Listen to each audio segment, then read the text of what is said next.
하나님의 말씀을 만나야죠. 말씀을 들을 시간이죠.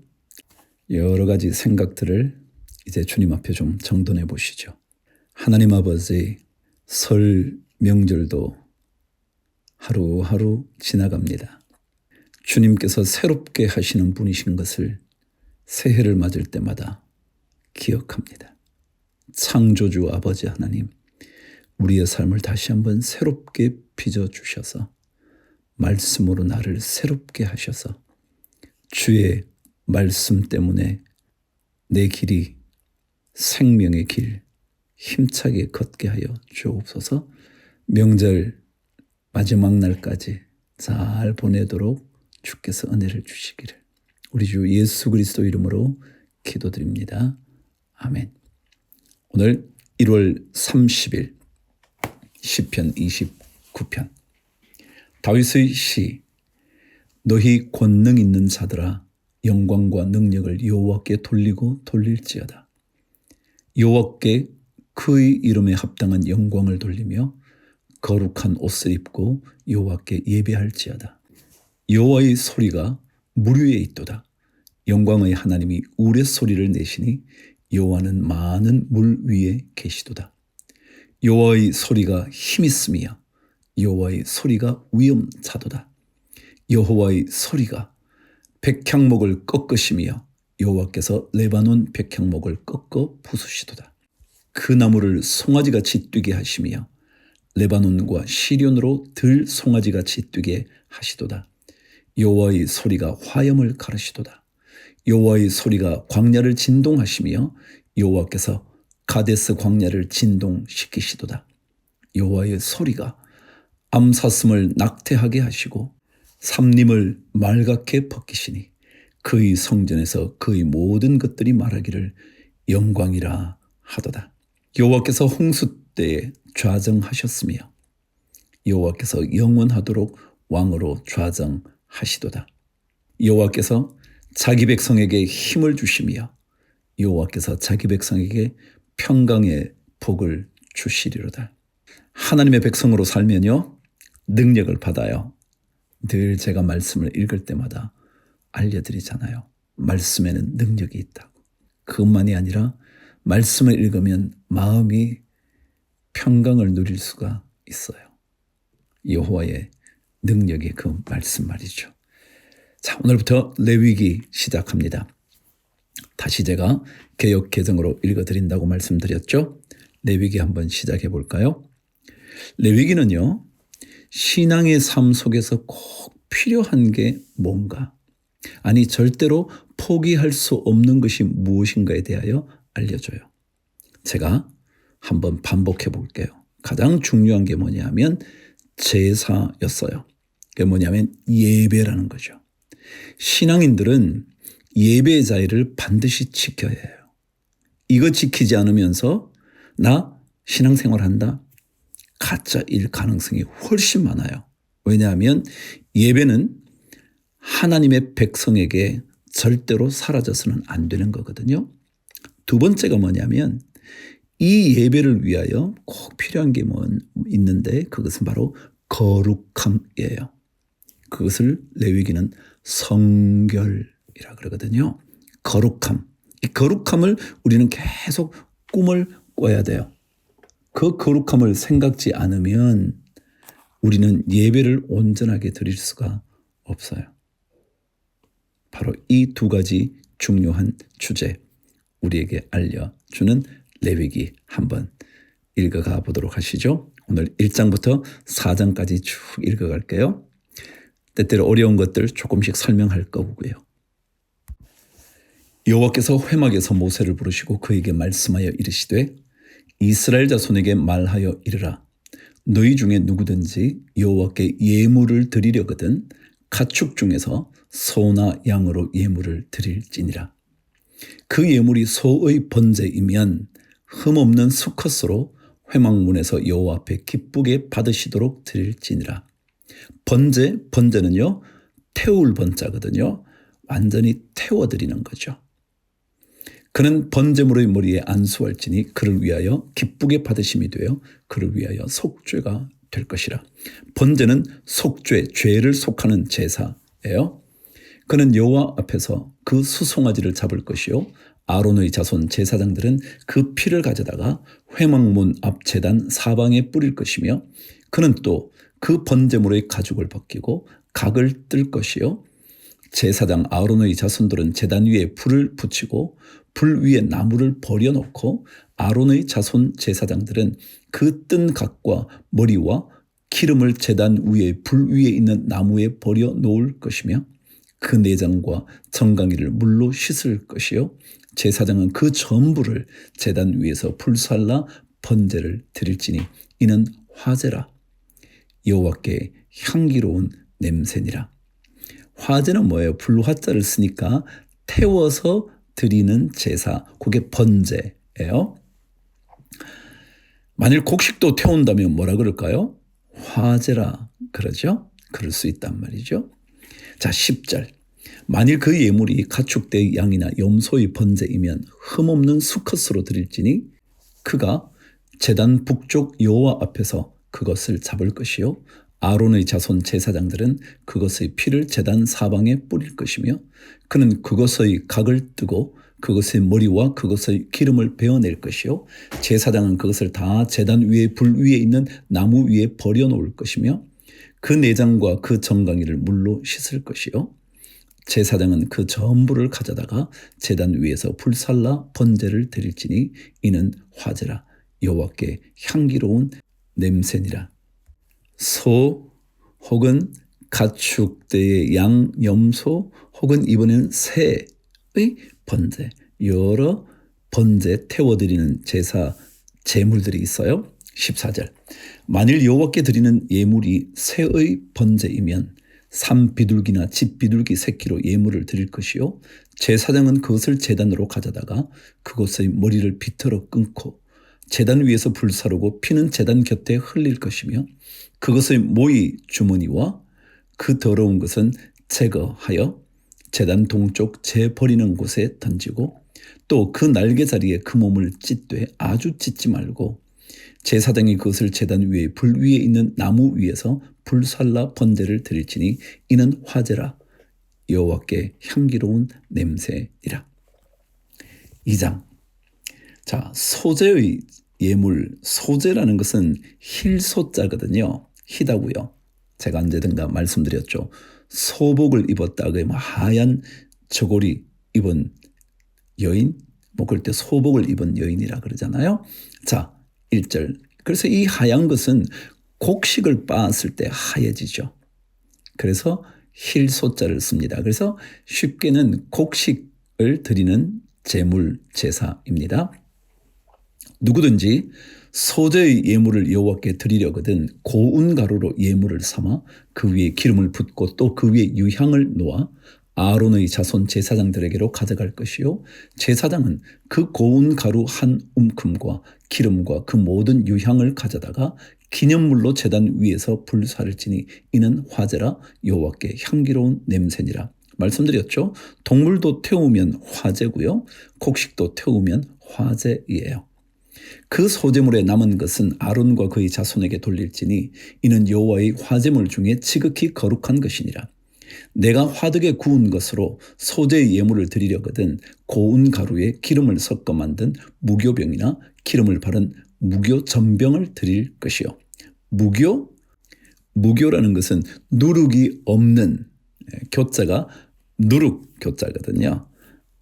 누룩이 없는 것, 그것을 무교, 병은 떡병자라 그랬죠.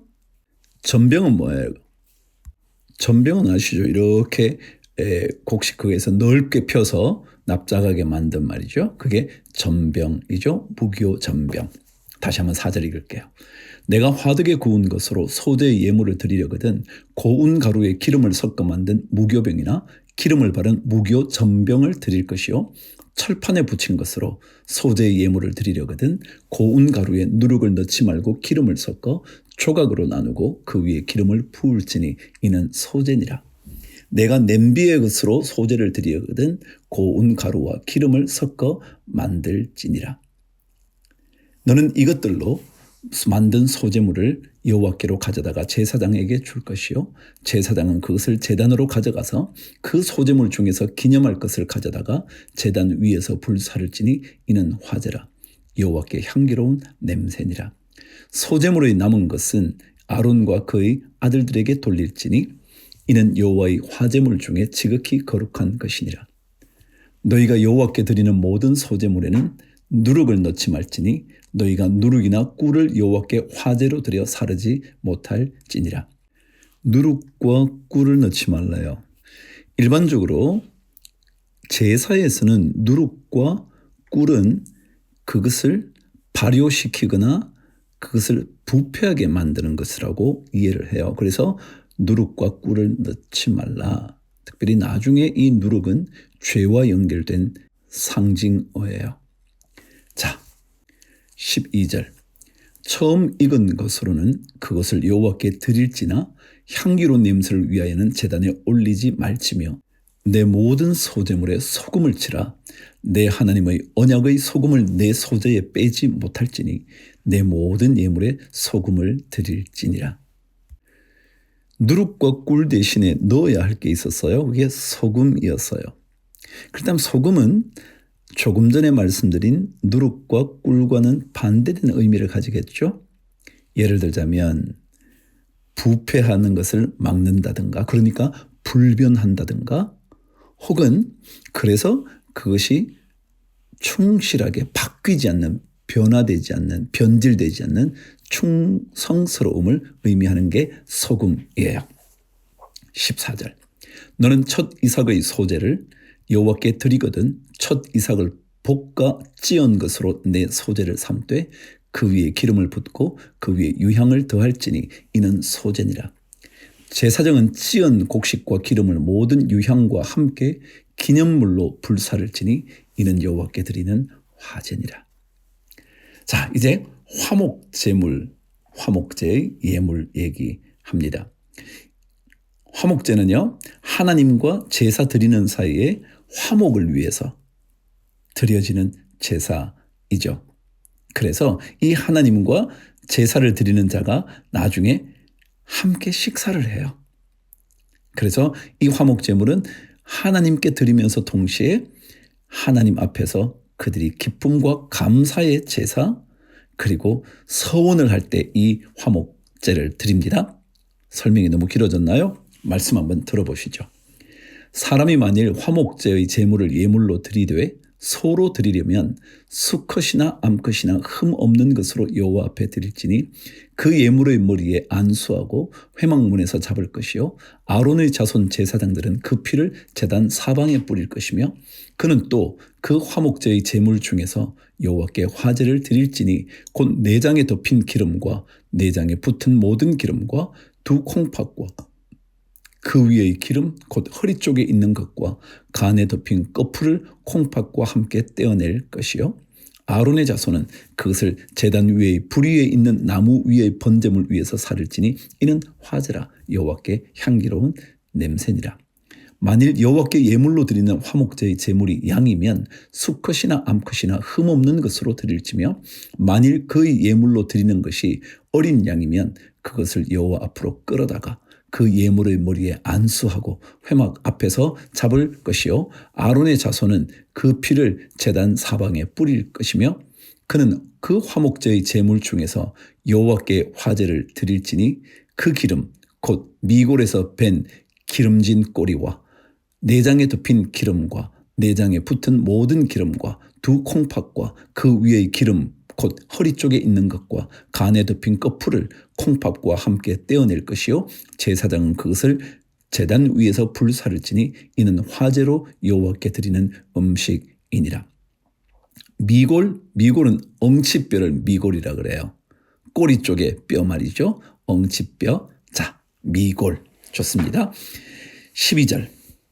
만일 그 예물이 염소면 그것을 여호와 앞으로 끌어다가 그것의 머리에 안수하고 회막 앞에서 잡을 것이요 아론의 자손은 그 피를 제단 사방에 뿌릴 것이며 그는 그 중에서 예물을 가져다가 여호와께 화제를 드릴지니 곧 내장에 덮인 기름과 내장에 붙은 모든 기름과 두 콩팥과 그 위의 기름 곧 허리 쪽에 있는 것과 간에 덮인 꺼풀을 콩팥과 함께 떼어낼 것이요 제사장은 그것을 제단 위에서 불사를 찌니 이는 화제로 드리는 음식이요 향기로운 냄새라.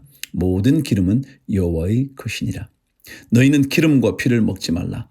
이는 너희의 모든 처소에서 너희 대대로 지킬 영원한 규례니라. 피는 왜요? 피 속에 생명이 있다고 봤거든요. 그래서 어린 양의 피요, 그 생명이잖아요. 그래서 함부로 그 피를 먹어서는 안 된다. 그렇게 말하죠. 자, 4장 넘어갈게요. 속죄제, 속죄의 제사. 죄를 속한다고요. 속죄제는 모르고 지은 죄예요. 알고 지은 죄에 대한 제사가 아니고요. 모르고 지은 죄예요. 한번 먼저 들어보시죠. 4장 1절. 여호와께서 모세에게 말씀하여 이르시되 이스라엘 자손에게 말하여 이르라. 누구든지 여호와의 계명 중 하나라도 그릇 범하였으되, 그릇 범하였다. 그게 뭐냐면 실수로 범하였다. 그런 거예요. 만일 기름 부음을 받은 제사장이 범죄하여 백성의 허물이 되었으면 그가 범한 죄로 말미암아 흠없는 수송아지로 속죄 제물을 삼아 여호와께 드릴지니 그 수송아지를 회막문 여호와 앞으로 끌어다가 그 수송아지의 머리에 안수하고 그것을 여호와 앞에서 잡을 것이요 기름 부음을 받은 제사장은 그 수송아지의 피를 가지고 회막에 들어가서 그 제사장이 손가락에 그 피를 찍어 여호와 앞 곧 성소의 휘장 앞에 7번 뿌릴 것이며 제사장은 또 그 피를 여호와 앞 곧 회막 안 향단 뿔들에 바르고 그 송아지의 피 전부를 회막 문 앞 번제단 밑에 쏟을 것이며 또 그 속죄 제물이 된 수송아지의 모든 기름을 떼어낼지니 곧 내장에 덮인 기름과 내장에 붙은 모든 기름과 두 콩팥과 그 위의 기름 곧 허리 쪽에 있는 것과 간에 덮인 꺼풀을 콩팥과 함께 떼어내되 화목제 제물의 소액에서 떼어냄 같이 할 것이요 제사장은 그것을 번제단 위에서 불사를 것이며 그 수송아지의 가죽과 그 모든 고기와 그것의 머리와 정강이와 내장과 똥 곧 그 송아지의 전체를 진영 바깥 재버리는 곳인 정결한 곳으로 가져다가 불로 나무 위에서 사르되 곧 재버리는 곳에서 불사를 찌니라. 우리 4장 앞부분에는요. 제사장이요. 다시 말하면 하나님께 기름 부음을 받아서 제사장의 직분을 한 사람이 고인은 아니지만 죄를 범했을 때 이렇게 제사를 드리는 것, 이거 속죄제, 이건 반드시 드려야 하는 것이었어요. 자, 13절. 만일 이스라엘 온 회중이 여호와의 계명 중 하나라도 푸지 중에 범하여 허물이 있으나 스스로 깨닫지 못하다가 그 범한 죄를 깨달으면 회중은 수송아지를 속죄제로 드릴지니 그것을 회막 앞으로 끌어다가 회중의 장로들이 여호와 앞에서 그 수송아지 머리에 안수하고 그것을 여호와 앞에서 잡을 것이요 기름 부음을 받은 제사장은 그 수송아지의 피를 가지고 회막에 들어가서 그 제사장이 손가락으로 그 피를 찍어 여호와 앞 휘장 앞에 7번 뿌릴 것이며 또 그 피로 회막 안 여호와 앞에 있는 제단 뿔들에 바르고 그 피 전부는 회막문 앞 번제단 밑에 쏟을 것이며 그것의 기름은 다 떼어 제단 위에서 불사르되 그 송아지를 속죄제의 수송아지에게 한 것 같이 할지며 제사장이 그것으로 회중을 위하여 속죄한즉 그들이 사함을 받으리라. 그는 그 수송아지를 진영 밖으로 가져다가 첫 번 수송아지를 사람같이 불사를 지니 이는 회중의 속죄제니라. 그럼 회중의 속죄제 뭐라고요? 죄를 범했는데 부지 중에 그렇죠? 실수로 생각지 못한 채 그러다가 깨닫게 되면 제사를 반드시 드려야 된다고요. 자, 27절입니다. 만일 평민의 한 사람이 여호와의 계명 중 하나라도 부지 중에 범하여 허물이 있었는데 그가 범한 죄를 누가 그에게 깨우쳐 주면 그는 흠없는 암 염소를 끌고 와서 그 범한 죄로 말미암아 그것을 예물로 삼아 그 속죄 제물의 머리에 안수하고 그 제물을 번제물을 잡는 곳에서 잡을 것이요 제사장은 손가락으로 그 피를 찍어 번제단 뿔들에 바르고 그 피 전부를 제단 밑에 쏟고 그 모든 기름을 화목 제물의 기름을 떼어낸 것 같이 떼어내 제단 위에서 불살라 여호와께 향기롭게 할지니 제사장이 그를 위하여 속죄한즉 그가 사함을 받으리라. 그가 만일 어린 양을 속죄 제물로 가져오려거든 흠없는 암컷을 끌어다가 그 속죄제 제물의 머리에 안수하고 번제물을 잡는 곳에서 속죄 제물로 잡을 것이요 제사장은 그 속죄 제물의 피를 손가락으로 찍어 번제단 뿔들에 바르고 그 피는 전부 제단 밑에 섞고 그 모든 기름을 화목제 어린 양의 기름을 떼낸 것 같이 떼내어 제단 위 여호와의 화제물 위에서 불사를 지니 이같이 제사장이 그가 범한 죄에 대하여 그를 위하여 속죄한즉 그가 사함을 받으리라. 아멘. 제사장은 백성들의 죄를 사하는 제사를 드려요. 백성들은 제물을 하나님께 가져와 이것이 나의 죄를 속해 줄 거라고 믿으면서 가요. 이 제물, 영원한 희생 제물이 예수였잖아요. 예수님이었잖아요. 그래서 이 예수님 그분의 피로 말미암아 우리의 모든 죄가 용서받는다고 믿었던 거죠. 이게 믿는 거죠. 이게 우리 신앙인들의 믿음의 근본이죠. 자, 내일 5장 가도록 할게요. 연휴 마지막 날입니다. 잘 보내시고 토요일 2월의 첫날 새날 기도회 때 여러분을 뵙도록 하겠습니다. 주를 위하여 화이팅!